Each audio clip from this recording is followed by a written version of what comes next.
guys. Hi. All right, so I've met most of you. My name is Tarin Mohajeri, and I'm a member of CAG. I do photography, but in terms of my career, I've done freelance curating, and I was most recently working with the Dali Museum in the city of Clearwater to do a virtual reality experience. So I like to get artists together and put work up. That's the most fun for me. So if you want to talk about doing a show, you can talk to me about that too. I have a master's in arts administration, and I'm going to be working on just some different kinds of locations and shows this year. So I wanted to talk to you guys about something that I think a lot of people get really intimidated by. And it's your artist bio and your resume and your artist statement. Donna Plunkett has my paperwork. Hold on one second. Hey, Donna? Did you need? Yeah. A couple people needed some things here. You can just raise your hand if you missed it. Okay, so who out there is intimidated by the artist bio and the artist statement? Yeah, that's what I figured. It's actually a lot easier than it seems. I'd say that one of the things that causes people the most stress is possibly that they think it has to be written at an extremely high level, like you have to have a PhD in art or something in order to sound right, but you don't. Your artist statement, especially, and your artist bio, they are for the regular person who's going into a gallery or somebody who's going to a museum. They're reading it very quickly, and they have to understand it. So we don't need to, write a thesis when we're writing these things. They should be pretty straightforward so that the average person can read them. So the first thing is the artist bio. So the whole point of the bio is to say who you are. It's your introduction. And it's written in the third person. That's one thing I wanted to mention. The artist bio is written in the third person, and the statement is written in the first person. So we're just going to look at the sheet here. I've just got my little outline. So the first thing is like what I just said, simple and straightforward. Don't make it complicated. Secondly, it's just writing the where, the when if you want to. You don't have to divulge your age if you don't want to. Education and or your work, and when and how your art career began. So you don't need to include anything in your bio that you wouldn't want your regular customer to know. You want it to just be straightforward. The other thing is what from your personal or family history has influenced your interest in art. For instance, your location. Let's say you grew up in Africa, or you grew up in the Philippines or something. You want to bring that forward because those locations, other than being in America, will have influenced your art in some way. So how does where you've grown up influence your art? The landscape. Like I was talking to Joy the other day, and she grew up in the Midwest, not the Midwest actually. Northern Montana. And so there you've got these vast landscapes, and that has definitely affected the choice in art because you enjoy the views that you're seeing. The other thing is lifestyle. So if you are maybe living in an urban setting, you would have a different style, say somebody who is living in a beach setting, that type of lifestyle. So keep that in mind when you're writing your bio. The other thing is, no matter what, always ask for feedback. Sometimes it's just asking a friend who's not an artist to read it. Because it's not just about grammar and things like that. It's more so even, does this make sense? If I read this to someone, does this make sense? So I just went ahead and did like a sample of myself. I just thought it would be easier just to write about myself, and then this will give you an idea. Tarin Mohajeri, photographer, was born in South Florida, so now you know my location. As the daughter of an avid art collector, she gained an appreciation of many styles of art at a very young age. So that just gives you an idea of what it was like for me growing up and how that's introduced me to art at an early age. Her father and uncles had a passion, her house was similar to an art gallery with white walls, track lighting, and original art and art prints. So you have to see, I basically grew up in a gallery, so that's what I like to do. So that's been very influential. Her father and uncles had a passion for photography, encouraging Tarin to take up the craft as a teenager. This led her to receive a minor in photography at Florida State University. While at FSU, Tarin also studied art history and museum studies and received a master's degree in arts administration. She is now a freelance curator and art consultant in Clearwater, Florida. Tarin takes thousands of pictures a year and has just begun to show her work locally. So that's pretty straightforward. Now you know about me, you can kind of have a clue of who I am. So, don't be intimidated.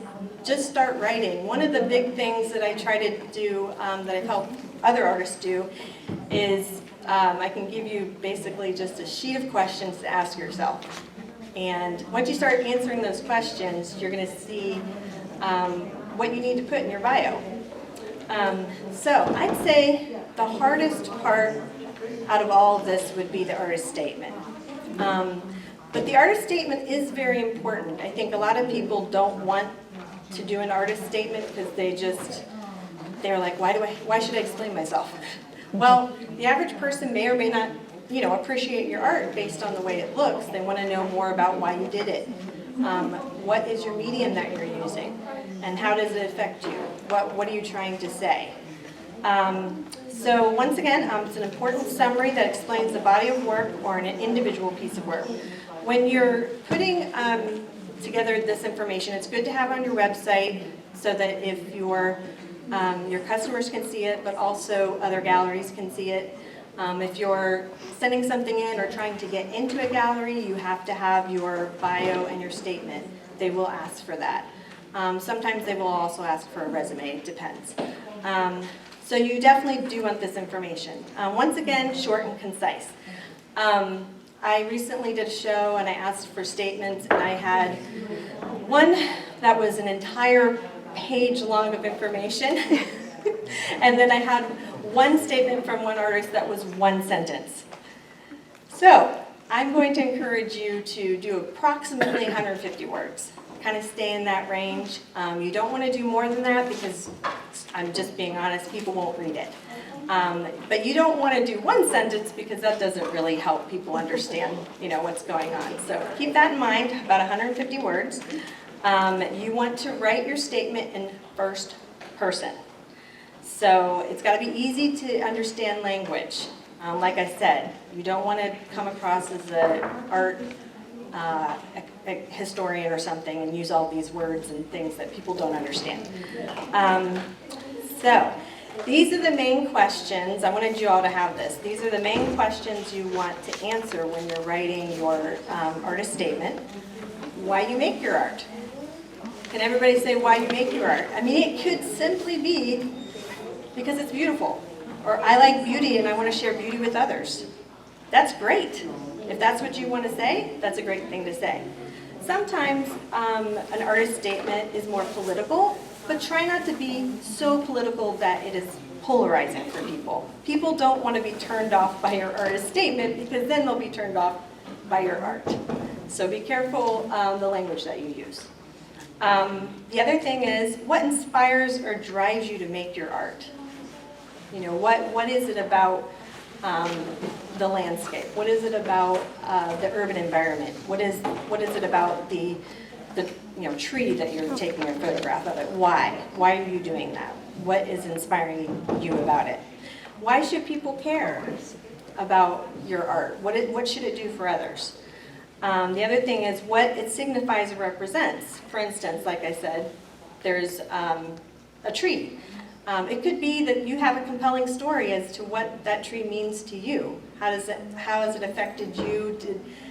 Did someone propose to you under that tree? What did you put your initials in it when you were 12? I mean, what's the point of this picture?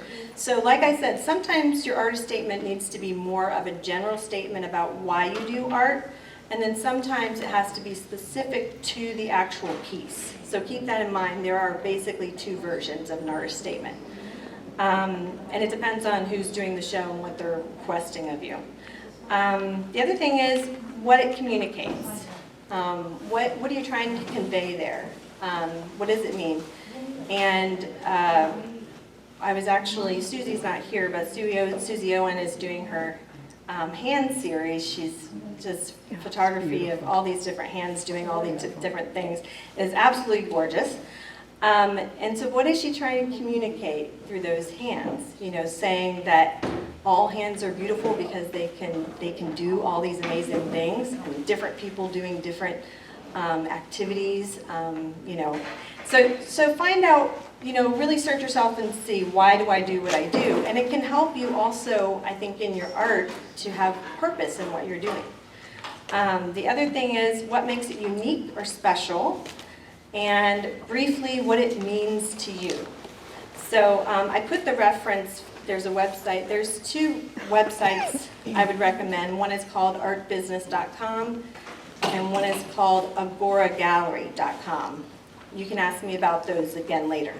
But they have really good information about this type of thing. All right, so next thing is explain your medium and your use of your medium.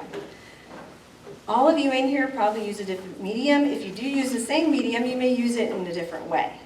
Once again, Joy, she can paint in acrylic, but she can also pour in acrylic. Different thing altogether, different look, different medium, but a different style comes out of that. So keep that in mind. You're going to want to explain that when you're writing your statement. The other thing is, you don't need to have like fancy schmancy paper or anything. Just print this on regular copy paper like the things that I passed out today. Unless someone is asking you to print it on like cardstock. Some museums or galleries will say, go ahead and print it on cardstock and I'll put it up that way. So keep that in mind.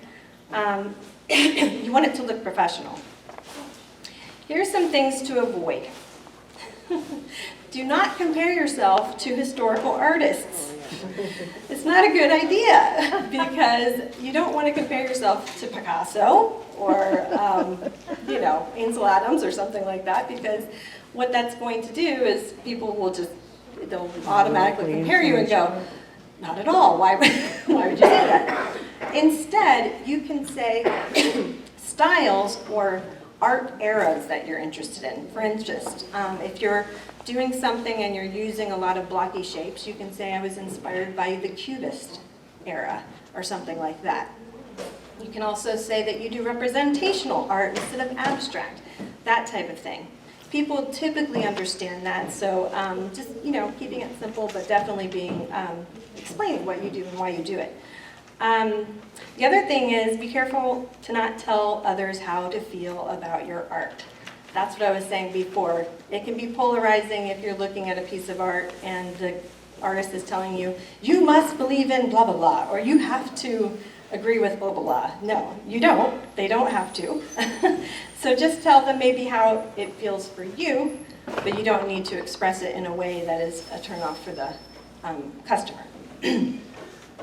The other thing is, don't include other people's words in your statements, meaning my friend Mary said that my work was blah, blah, blah.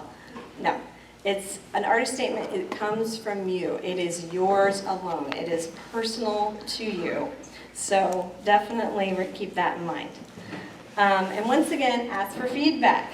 Have somebody read it. Anybody, you know, just if you have a customer you want to read, a client or spouse, anybody, just so you can make sure you get feedback and it sounds the way that you want it to sound. So here's my example. I began taking black and white photos with a vintage Nikon camera as a teenager. I love the look of black and white with the high contrast between darks and lights. Currently, I use an iPhone 11 Pro Max. I take color and black and white photos. I am drawn to dilapidated buildings, rusted out cars, and unique vintage spaces and places. I tend to take photos of what I see around me without doing much technical manipulation of my photographs. I am currently interested in doing a series of works that relate to one another and tell a compelling story. Something simple. Does that make sense to everybody? Yeah. So before I move on to the resume, do you guys have any questions for me right now about this information? You said to use, instead of abstract, to use representational, is that what you said? No, you can, what I mean by that is if your artwork is abstract, it doesn't represent something. For instance, you're not painting a seascape. Right. Your abstract would just be the colors or lines or something like that. That's all I mean the difference is. But you said not to use the word abstract. That's what I understood. Did I Oh, understand wrong? yeah, you misunderstood. Oh. Yeah, what I'm trying to say is you can tell them that you're doing abstract style, or you can tell them you're working in a representational style. Oh, Yeah. okay, I see. So, and it may just be you talking about the types of subjects you use. I see. For instance, mine was dilapidated buildings and things like that. So, does that make sense? Yeah, thanks. Okay. Yes. I have a question. Some people I've noticed in their bios, they use the picture of themselves there, and some don't. Is one way or another better, or? It's just a preference, and it also may depend on the gallery. So sometimes mostly during like a show that's being curated in a separate space, like Marguerite's or something like that, you're typically not going to do that. Sometimes though, if you're in a gallery and people are purchasing your work, and maybe you're not local, that type of thing, they might want to have a picture of you. It just depends on the people, I think. Because I've seen both types, and I wondered which was the way to go. Yeah, I think sometimes you don't want your image to distract from your art, but at the same time, if you feel like they would feel more personal connection to you, they might buy your art. Does that make sense? Yeah, it does. Yeah. Thank you. Sure. I've got one. Just a Yes. quick one. On the bio, I was wondering about you don't put the birth year? You can. It's up to you. It is up to us? Yes. You don't have to? You don't have to, but it can be helpful. I didn't put it in mine, but I think you can. You can put an era, you can put your actual birth year. It's up to you. Okay. Yeah. What would make it helpful, though? Why would it be more helpful? Some people like to see like how long you've been around. It gives you an idea of how, you know what I mean, how experienced maybe you are as an artist, that type of thing, or if they're purchasing from a mature artist or a student, it might mean something to them. Yeah. Anything else? Okay. So let me ask you again now after I blah, blah, blah, gave you all this information. How do you guys feel in terms of intimidation about writing these things? Hi. Still high. Okay, but the number of hands that went up was lower, so that's good. At least you have an idea right now of what you're talking about. Some people don't even know, and maybe they don't even have a version. I do want to tell you that I will do this freelance for you. If you're interested, I'll give you my card. Moving on. Regarding the artist resume, I gave you a sample. This is just a sample from online. I made sure to list right next to where the website is that I got this information. The reason that I chose this particular one is it's so easy to read. It's great. So go ahead and turn your paper over. We're going to talk about artist resume. Now, the artist resume is slightly different from a regular working resume that you're going to send in for like a job or something like that. You can use the artist resume to apply for a job if you're going into the arts. Sometimes different corporations and things might want a different type of version, more professional. So you'll just have to decide whether who are you sending it to, who's your audience. So the one that I like about this is it basically incorporates who you are, what your skills are, and what you're trying to do by sending the resume. So that's the resume objective. So at the top you'll see it says artist resume sample. That's actually where you would put your name. You want it right at the top so people know who they're looking at. And then the little circle with the abbreviation RG, once again, that could be a photo of you. Sometimes it can be helpful to have your photo on your resume. People know, so they'll remember you when they've seen you or done an interview, then they can remember you by looking at the photo. So keep that in mind. The objective, you're basically using a little bit of what you used in your artist bio and your statement in order to create the resume objective. Then you want to list your experience. So this person's freelance experience is just talking about the different design work and things that they've done for different companies. I like how it's all broken out so that they can see, you know, when they worked where, that type of thing. Very similar to a regular resume. But what was unique about this, one of the things, is the collections. For instance, I have a friend who has family friends that basically likes to purchase a lot of her art. So you are able to say, so-and-so, I'll just use a name. So Mary Talbot's got collection in Kentucky because that's where the person lives, and here's the years, you know, of work that they've received. So it's kind of interesting because you may find that maybe you have a client who's purchased 3 or 4 pieces. You can consider that a collection. It's your work.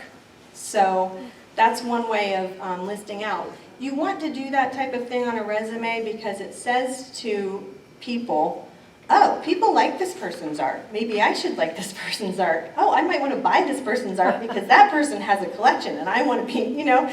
So just keep that in mind. Pardon me? I want a collection. Right. I want a collection too. So, you know, keep that in mind. The other thing is the exhibitions.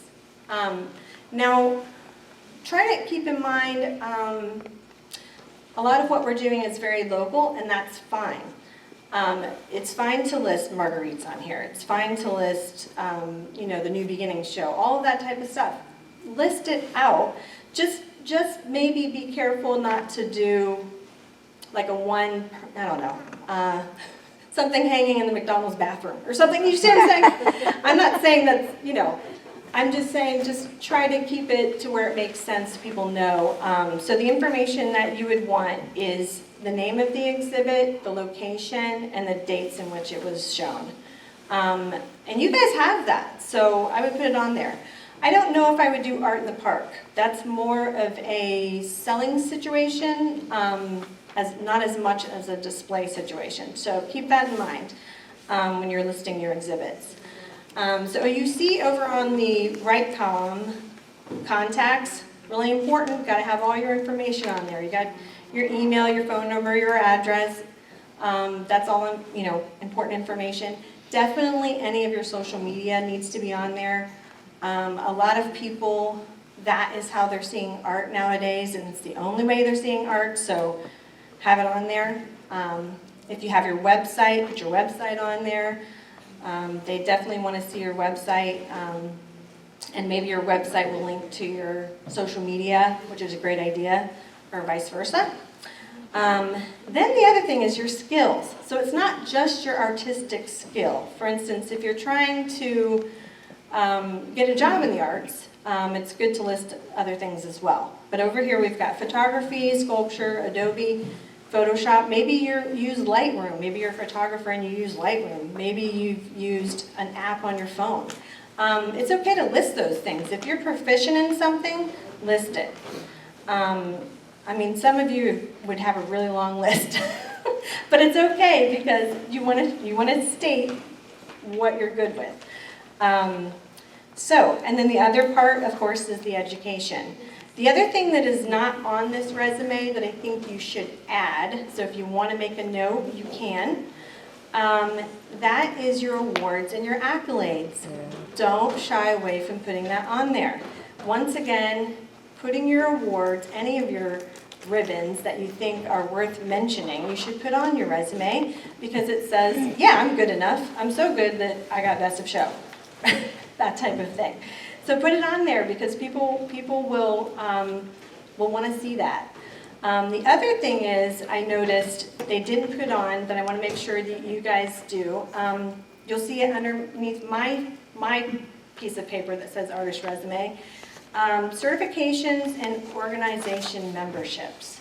So tell them that you're Creative Artist Member Guild, guild member. They want to know that. So tell them that you're part of the Pastel Society or whatever the organization is, because it lends credibility to you as an artist.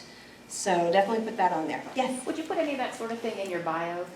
You can. I mean, a high-level summary of that sort of thing. Yeah, as long as you're keeping it nice and concise, yeah, definitely. They might want to know that. I'm a member of the Pastel Society and that type of thing. You can, the other way, Carol mentioned when you were asking about The year. the year. The other thing you can do is say, I've been working in, sculpture for 32 years, or whatever it is. You're not having to put your actual, they don't have some to put people your- don't want to put their date for their age. Yeah. Because it shouldn't be ageist, but you're saying, I have a lot of experience in this medium and I'm sharing it with you. So, yes, I want to back up for a minute, Sure. if I may. no problem. On the websites, Mhm. when I look at other people's websites, I go, oh, too many pictures, myself. Interesting. That's how I feel. Mhm. And so I'm asking you, how many pictures per page do you think is a good number without somebody getting exhausted looking? Oh, that's interesting. I don't know, I would have to really think about that, I'm not sure. I think I think it also depends on the size of the image. If you have all these little tiny thumbnails, no one's really. Well, when you click on them, it'll just, or you do scroll through. Right. I don't know. I don't know if I can answer that. I think it really depends on the website and it depends on how it's laid out. Well, and I think it depends on, is it a website just to show people your art, or is it an Yeah. e-commerce site? What's Because that? if you're selling work from your site. Like I'm putting together a brand new website and it's going to become an e-commerce. So people can go to my website and actually buy my artwork. So I'm going to have quite a few pieces on there. Where if it's just a website that maybe is kind of like a resume, Right. then you want just a representation of what your artwork is on there, especially if you do more than one medium, which I do. So, yeah, it's more Yeah. like a portfolio. So, yeah. I think it's, people are looking at images constantly, and even though it can be kind of overwhelming, they'll look at images more than they'll look at words. Yeah. So I think it's okay. One thing that you could do is you could do it by category in terms of subject matter. Yeah. So that would help a lot. And also choose the best of your work. So, if you have something and you were just starting off on a new medium, it's not your best work, don't put it on your website, but just choose the best of your work to show. You could have your landscapes, you could have your seascapes, you could have your people, however you want to break it up, but that might help in terms of how many images you have on one page. Any other questions? Yes. It might be changing it a little bit, but you have a third-party testimonial on the artist's resume, Yes, you could use but that. that's what is listed here. Yeah. Can you have a testimonial just on the website? On the website? Sure, absolutely. A third party, just Absolutely. maybe your collector or that's a something good else, a idea. third party. Oh, I think it totally helps. I think, you can say, somebody says, this work, for instance, let's say you're sending somebody a print. The print came and is gorgeous, it was very well done, however. Or you can say, I've seen this work in person, it's incredible, the colors are amazing, that type of thing. Yeah, definitely put it on there and just put the first name of the person, or however, first name, first initial of the last name if you want to. Yeah, that type of thing. You can say who they are. For instance, if you went to, pardon me? Did you make it up? No. So what you want to do is make sure it's somebody, don't say, Carol's work is amazing, love, mother. Okay, well, we're hoping mom likes your work, but that's not helping anyone sell. One thing to do is, somebody from Studio 1212 looked at my work and they said blah, blah, blah. You put that on there and then you can do comma Studio 1212. Or you can be like, hey, Sherida, look at my work and tell me what you think, and then you can go, Sherida said this, and then you can say Creative Artist Guild member, something like that. So credibility. I was thinking more like for commission. they received, the commission worked well. It Absolutely. Came back on time. Yes. With, Yep. step by step. We worked with her. The artist kept in touch with me. The artist was very open to my ideas. Yes. That type. Yes, absolutely. Yeah. One thing to do is to start gaining that, you know. Call the person who ordered, you know, something recently, received something recently, and say, hey, do you mind if I use a testimonials of yours on my website or Facebook or something like that? And yeah, you definitely want their permission, even if it's just a first name. Definitely get their permission. You want it, and it needs to be a quote. If it's something that they've said, it has to be a quote. It cannot be something you made up or paraphrased based on something someone said. Make sure it's the real deal. You know what I was going to say is, on my website, what I've done, if I've gotten awards, I put that right under the thumbnail. Fantastic, yes. Just, it's like 3 words, you know, Salmagundi Award or whatever Absolutely. it is. Yeah, I think you should. First place, and then list the exhibit. You don't, I mean, you can put the year. You don't even have to put, you know, the whole exhibit information. Yeah, Yeah. I think it's really important Salmagundi, because it lends credibility to what you've done. Yeah. Does anybody else have other It's questions? very prestigious. All right, like I said, I've got business cards if you want them. Anyway, you'll see me around, so I really appreciate Thank you that you so guys much. stayed. I really Thank you, appreciate it. Taryn. Alice?